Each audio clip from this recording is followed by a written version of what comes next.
Amém? Shavuot. Vamos iniciar então. Eu quero iniciar com vocês falando sobre. Hoje nós vamos abordar o tema conduzido a uma habitação segura. Creio que todos nós queremos e lutamos para entrar nessa habitação segura, não é verdade? E eu quero trazer à colação, inicialmente, uma citação de Nietzsche, um alemão filósofo do século XIX, e ele diz assim, essa semana eu vi no WhatsApp de um jovem, e muito me entristeceu. Nietzsche diz assim: será o homem um erro de Deus, ou Deus um erro do homem?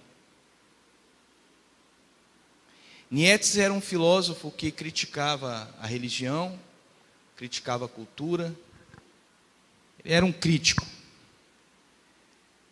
E quando eu li essa afirmativa no WhatsApp de um jovem, aquilo ali muito me entristeceu.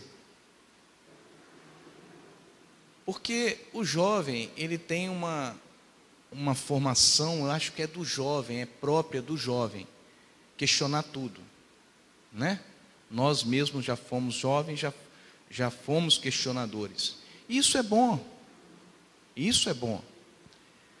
Entretanto, o problema não está nos questionamentos, o problema está nas respostas. E nós procuramos entender Deus desde o seu princípio. Uma criança uma vez chegou para mim e falou assim, uma criança é meu filho, né? Vou adiantar logo. Virou para mim e falou assim: pai, quem criou Deus? É uma indagação maravilhosa. Agora, o que eu vou dar de resposta para ele é que vai ser o problema. Ou ele vai perder a fé, ou ele vai ficar com mais fé. Então o problema não está na indagação, o problema está na resposta. Então quando Nietzsche, ele disse assim, ele perguntou: será o homem um erro de Deus, ou Deus um erro do homem? Talvez ele poderia ter feito uma outra indagação ainda. Essa indagação eu que estou complementando. Será o homem um erro de Deus, ou Deus um erro do homem, ou o homem vê Deus de forma errada? Nisso pensemos, porque a resposta vai te induzir ao acerto ou ao erro. Então, eu pude passar uma mensagem para aquele jovem, e dizendo isso: será que nós temos visto Deus de maneira acertada? Francisco disse aqui, e eu vejo que Deus age assim de maneira maravilhosa, porque eu não sabia, eu não tinha me atentado que hoje era o dia 9 de Ave. Eu não tinha me atentado para isso. E não tinha me atentado também que no dia 9 de Ave tinha acontecido aquele grave problema em Israel. Aquele problema com os espias, que faz parte da Paraxá. Faz parte da Paraxá. Em Deuteronômio 1, que foi o que nós estudamos, que não foi abordado hoje pela manhã, porque hoje pela manhã foi abordado um tema diferente, mas em Deuteronômio 1, nós podemos visualizar ali que Moisés está relembrando ao povo tudo aquilo que eles tinham vivenciado. Tudo aquilo que eles tinham vivenciado. Apesar do povo não ter perguntado como Nietzsche, ele agiu como Nietzsche. Então, aqui nós vimos a incredulidade em Cádiz, quando os espias foram lá e murmuraram e dizendo que não poderia passar, porque o povo daquela terra era um povo gigante, era um povo mais forte, era um povo guerreiro, era tudo, né? Então nós visualizamos aqui o pecado, e eu quero que você abra a sua Bíblia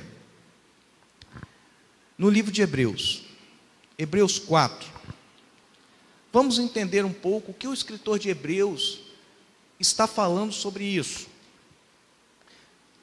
Vamos fazer uma ligação entre isso que o autor de Hebreus escreve e o que Israel viveu no dia 9 de Ave. Diz assim, na Bíblia Ferreira de Almeida, está dessa forma. Está escrito aí? Deixa eu ver se passa aqui, peraí. Isso. Vocês vão acompanhar ali ou podem acompanhar na sua Bíblia também.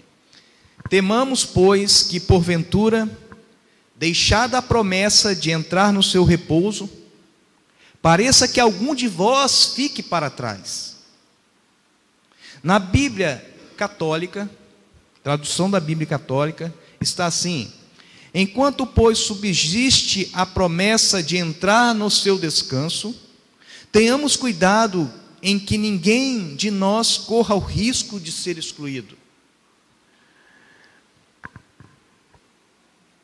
Se fôssemos parar por aí, o escritor está dizendo que nós temos uma promessa de entrar no descanso. Mas que descanso é esse?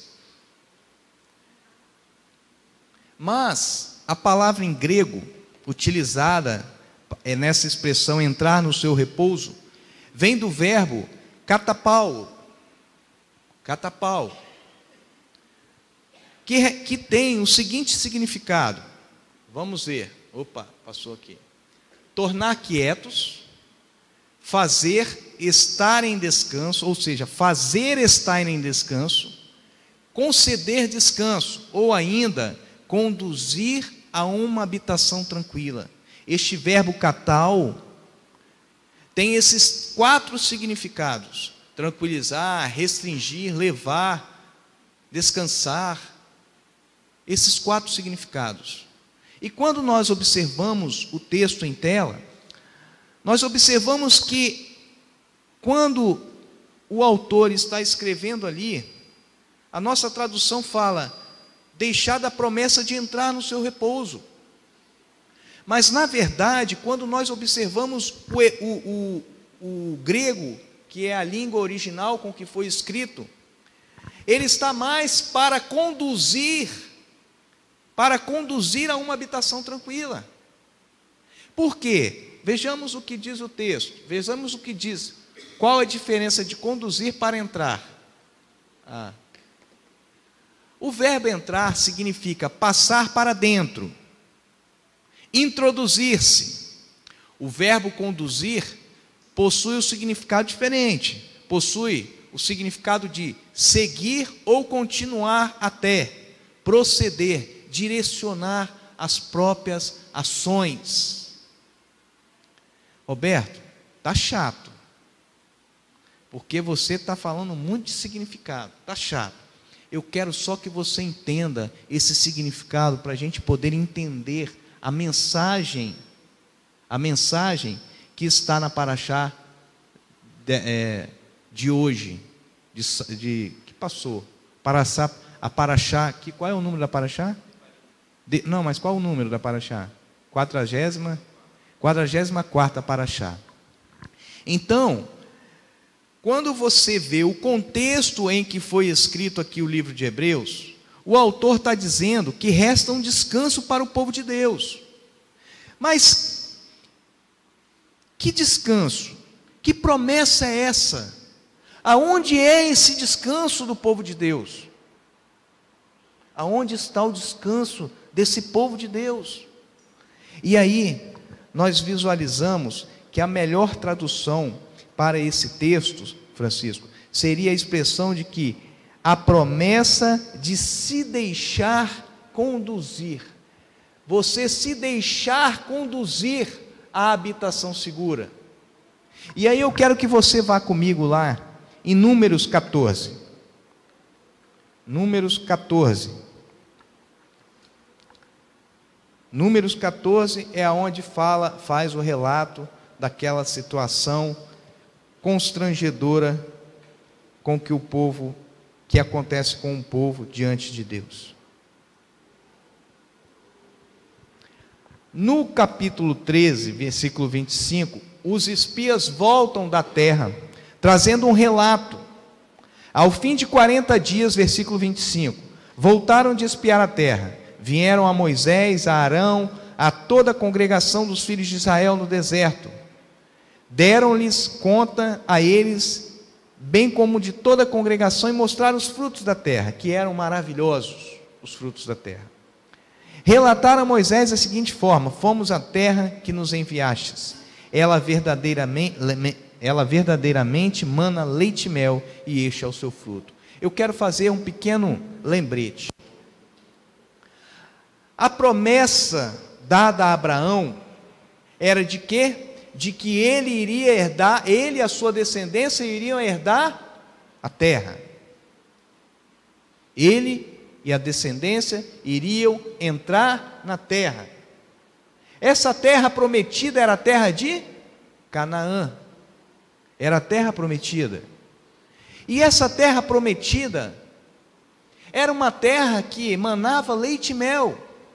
Era uma terra que estava sendo proposta, que estava sendo entregue para eles terem paz.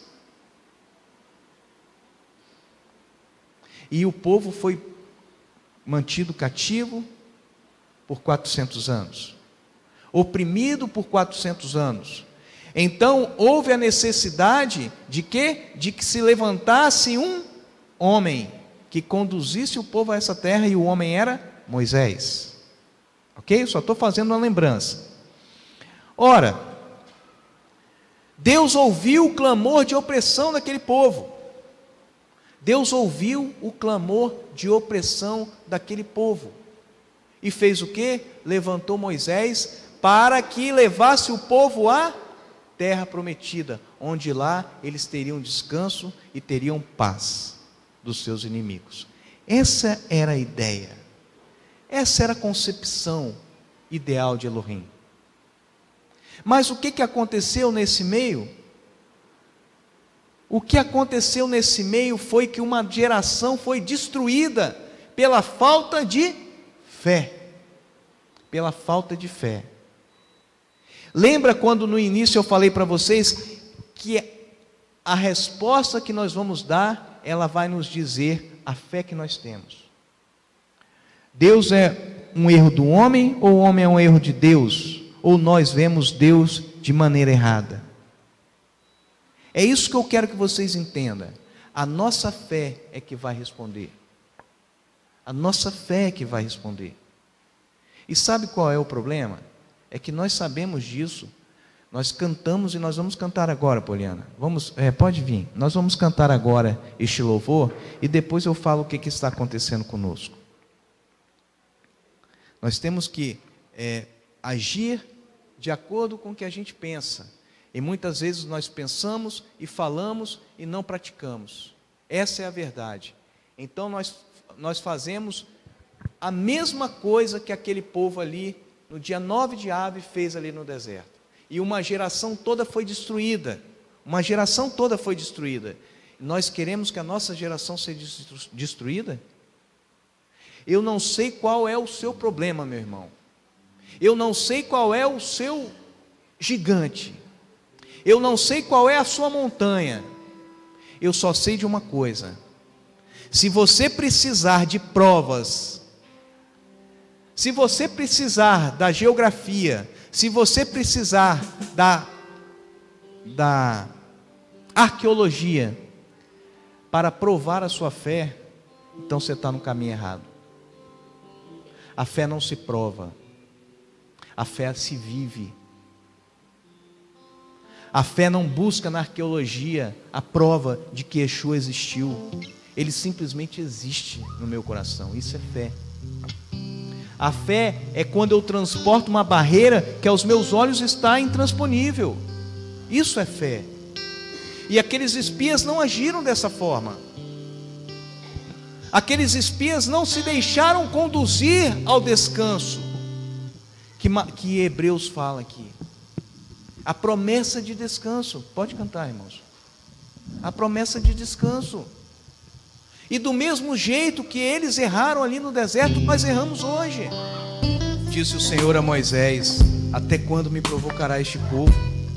E até quando não crerá em mim, apesar de todos os sinais que eu fiz no meio deles? Até quando me provocará esse povo? Irmãos, eu preciso confessar algo para vocês. O estudo que eu preparei não está sendo dado. Não está sendo dado. Eu vim aqui com estudo e de repente eu sou instado a falar sobre isso. Algo está acontecendo no meio de nós. Nós não estamos vivendo por fé. Não estamos. Muitos no meio de nós perecem. Muitos perecem por falta de fé. Eu não posso te ajudar. Eu não posso te ajudar. O único que pode te ajudar é você mesmo. Pare e pense. Pare e pense. Todas as coisas que aconteceram no passado são sombras, para que possamos aprender a viver hoje por fé. Até quando me provocará esse povo? O povo de Israel, em 30 dias, o povo de Israel passava por aquele deserto. Em 30 dias. Era o tempo necessário para o povo passar e chegar à terra prometida. O povo levou 40 anos por falta dessa fé. 40 anos, e a geração acima de 20 anos morreu no deserto. Quantos entraram na terra prometida daquela geração de 20 anos? Quantos? Quantos? Quem? Não. Não. Não.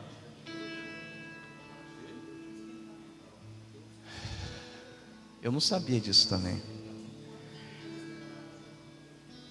Todos os levitas entraram. Eleazar estava lá. Todos os levitas entraram, sabe por quê?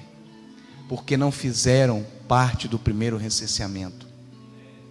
Finéias, Eleazar, todos os levitas entraram. Você sabe por quê que eles entraram? Alguém sabe por quê? Porque eles cuidavam daquilo que merecia ser cuidado, que era o mexicano. Você está cuidando de quê? O que você está cuidando mais na sua vida? É do mexicano? Todos os levitas entraram, da geração de 20 anos para cima, todos. Eleazar tinha mais de 40 anos quando aconteceu aquela situação dos espias, e ele entrou. Ele foi o sacerdote. Só a tribo de Levi, Calebe, Josué, só eles. Fora da tribo de Levi, só Calebe e Josué. Calebe era filho de Num, e Calebe eu não me lembro quem. Mas por que os levitas entraram? Porque foram os únicos que não se encontravam nos espias. 12 espias foram enviados para olhar o gigante. 12 espias. Não tinha nenhum levita, não tinha nenhum da tribo de Levi nesses espias. 30 dias era o suficiente, Rodrigo, para aquele povo passar. E aí sabe o que aconteceu? 40 anos foi necessário para que aquela geração de 20 anos para baixo, pudesse entrar na terra prometida, pudesse adentrar no descanso, na promessa.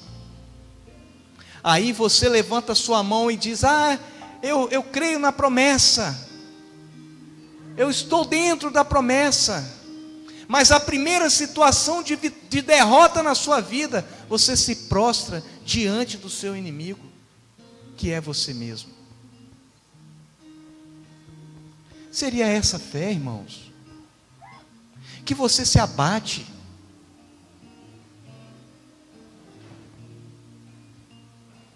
Seria essa fé que você se curva?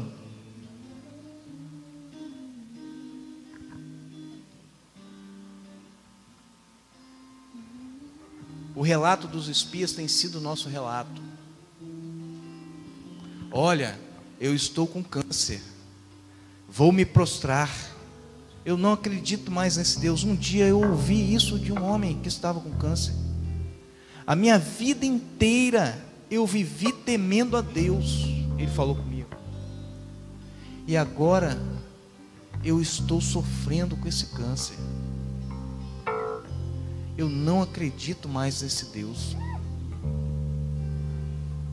Eu ouvi isso. Sabe o que acontece? A fé dele está firmada nas coisas que Deus pode fazer. Nem o que Deus fez com o povo no meio do deserto foi suficiente. O que Deus faz em nossa vida não é suficiente para a nossa fé ser firmada. Ruth, você está aqui hoje porque você é um milagre de Deus.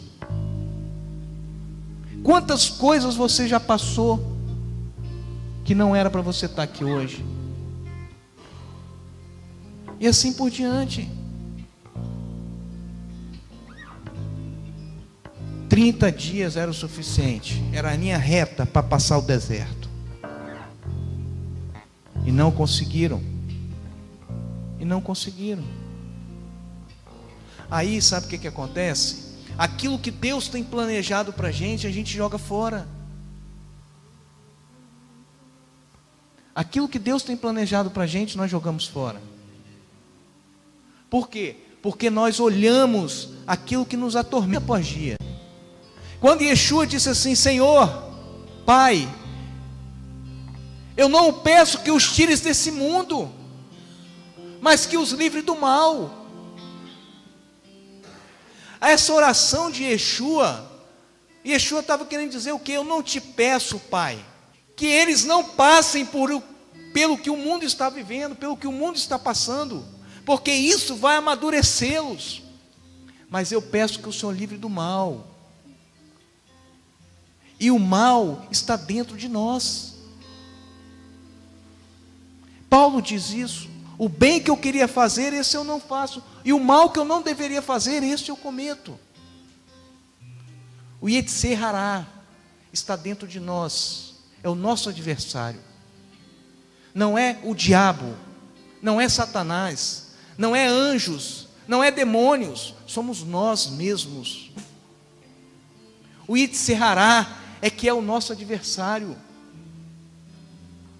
É isso que quer dizer em hebraico o termo Hassatã. Adversário, aquele que está contrariando o Yetzer Hatov. Então, irmãos,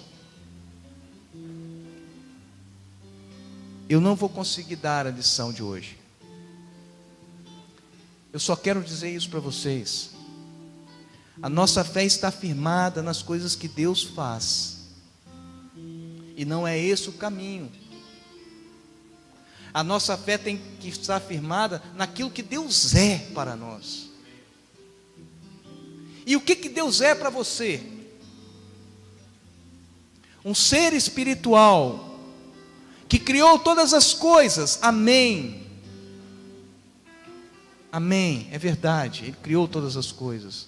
Mas o Deus que criou todas as coisas ainda está criando na sua vida. Cria na sua vida todos os dias. Te dá expectativa de viver o amanhã melhor.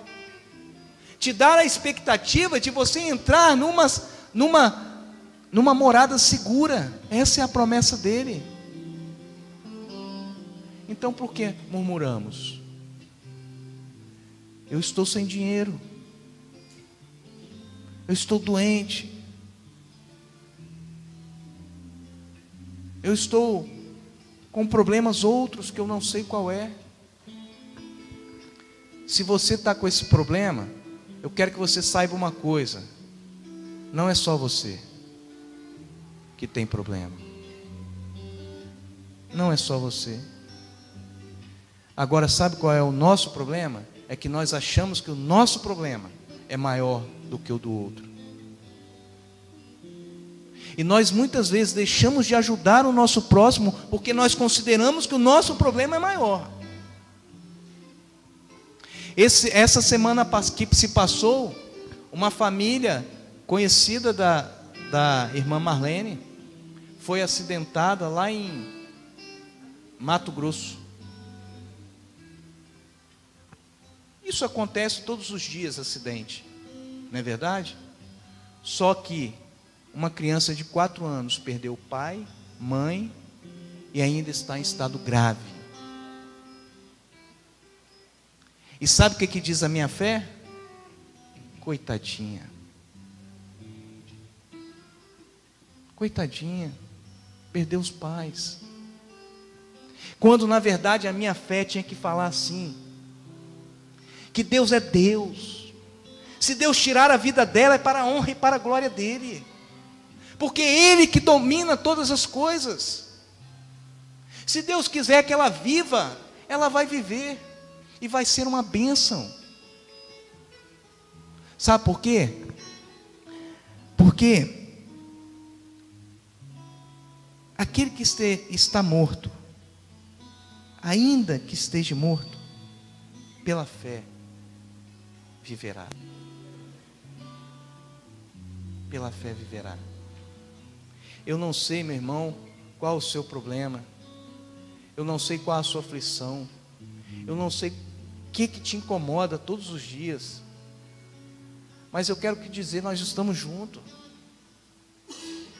Nós estamos juntos nessas aflições. Yeshua foi aflito, ferido. É o seu problema maior do que o dele? E até no sofrimento Ele glorificou. Ele glorificou. É o que nós fazemos. Nós glorificamos ao Pai quando alguém vem nos dar um golpe e nos leva à falência. Nós glorificamos a Deus quando uma doença atinge algum órgão da nossa vida. Não, glorificar a Deus é a última coisa que eu faço. O que primeiro eu faço é murmurar. Pensemos nisso. Pensar é bom e meditar sobre a palavra de Deus é melhor ainda. Que o Eterno possa nos abençoar, que o Eterno possa nos moldar, nos capacitar, para que possamos chegar a essa fé emuná, aquela fé que transcende tudo aquilo que nós entendemos, aquela fé de não poder mais viver sem a presença do meu Criador, aquela fé de eu não poder respirar, de não poder acordar sem dizer Baruch Hashem, bendito seja Adonai que me deu mais um dia de vida. São essas coisas, irmãos, que nós temos deixado para trás. É esse fogo em nós que tem esfriado. E muitas vezes a gente vem aqui na igreja como um mero religioso. Como um mero religioso, algo que Jesus nunca ensinou para nós sermos. Mero religioso. meu povo clama a mim de boca para fora. É isso que ele fala. Não me adora com o coração. Que o Eterno nos abençoe. E o livro de Hebreus, para finalizar, ele diz assim: procuremos, portanto, entrar naquele descanso, para que ninguém caia no mesmo exemplo de desobediência que fez o povo de Israel morrer no deserto, que fez uma geração de Israel morrer no deserto.